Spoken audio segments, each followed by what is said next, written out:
Welcome to the Real News Network. I'm Kayla Rivara in Baltimore. Former Israeli Prime Minister Ariel Sharon has died at the age of 85.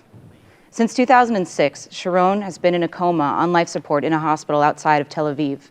Among other positions, Sharon was Israel's prime minister from 2000 to 2006, as well as the Israeli defense minister from 1981 to 1983, and remains a controversial figure today. Sharon has been praised for withdrawing Israeli forces from the Gaza Strip in 2005. Critics, however, say that he was the key architect of the Israeli apartheid state. They also note an Israeli inquiry that found Sharon bore, quote, personal responsibility for his role in the massacres at the Sabra and Shatila Palestinian refugee camps in Lebanon in 1982. It is estimated that almost 1,000 civilians were killed. Now joining us is Shir Hever. Shir is an economic researcher at the Alternative Information Center, a Palestinian-Israeli organization active in Jerusalem and Beit Sahor. Welcome to the Real News. Hi, Kayla. Good to be here. So, Shir, who was Ariel Sharon and what is his legacy? Ariel Sharon is a figure with quite a long history. He's been involved in so many things, it's a bit hard to list all of them. He has been a soldier in every one of Israel's wars, and like many Israeli officers, made the jump from military service to politics and became and reached the highest possible positions in the Israeli political system. He fought in the war of 1948, in which Israel was founded. But I think the most well-known military activity that he was involved in was the massacre in the village of Kibia in 1953, in which he commanded the notorious Unit 101.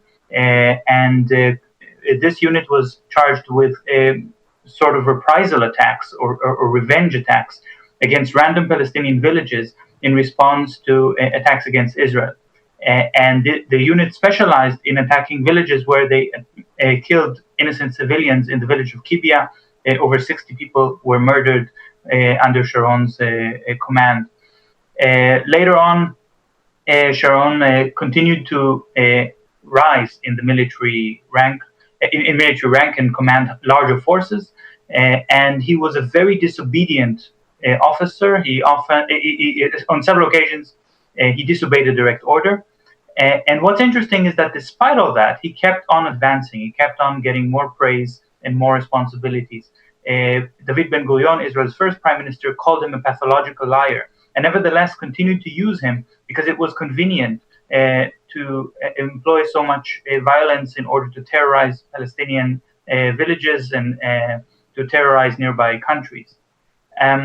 In the war against Lebanon, in which he played a very crucial role, some argue that he actually deceived the Israeli government itself into getting more committed into that war than they initially planned while he was Minister of Defense.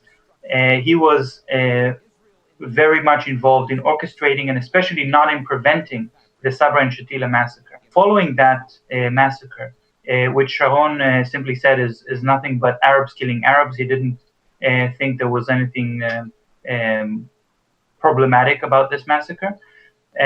But he stood in front of the committee, and the committee recommended that he should never be allowed to be Minister of Defense again.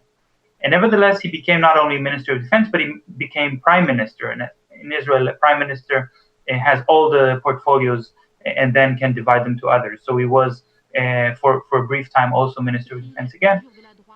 And as Prime Minister, he continued the escalation of violence against Palestinians in the course of the Second Intifada and then the withdrawal from Gaza. So he has quite a long list of things. I will stop here because knowing that I'm not really doing justice to all of his military involvements and all the people that he killed or ordered killed. But it should also be said that in addition to that, he was one of Israel's most corrupt politicians. He was involved in several scandals regarding bribery, money laundering, and so on. And just as the investigation against him was about to go public and go to a very critical stage, he had a stroke. And at that moment, he went into a coma, and his political career was over. That actually enabled his political party, Kadima, which he formed, to run in the next election without having to face all of the repercussions of a criminal investigation against the prime minister. Shir, I wanted to talk about how Ariel Sharon was remembered before that stroke, and read a quote from the New York Times, which said, quote, "He was believed to be preparing for further territorial concessions to establish a Palestinian state when he became ill." What is your response to this?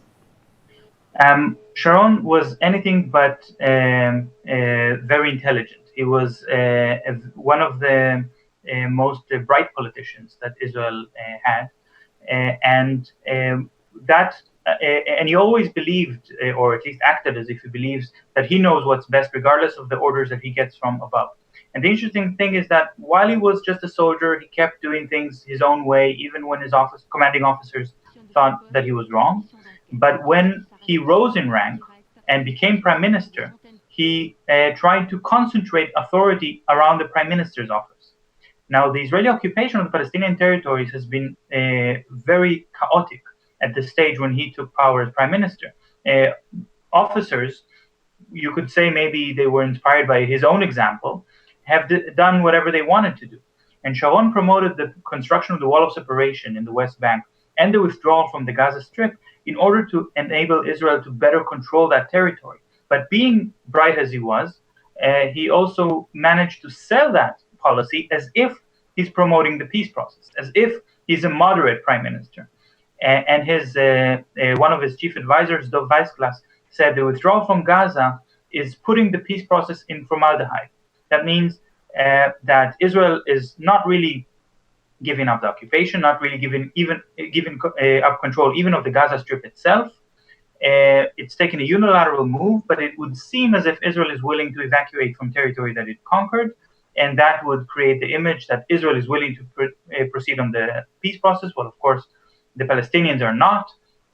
And this was really the plan of Sharon. And in a speech that he gave to the Israeli Knesset, he said, "We need to withdraw from Gaza because otherwise the Jews are no longer a majority in the land control, in the territory controlled by Israel." But what he didn't say is that even after the withdrawal, Israel continues to control Gaza, continues to levy taxes there, continues to impose a siege. That means that Jews are indeed no longer a majority in Israel. Unfortunately, we are out of time for this segment, but please join us for part 2 of our conversation with Shir Hever on the legacy of Ariel Sharon.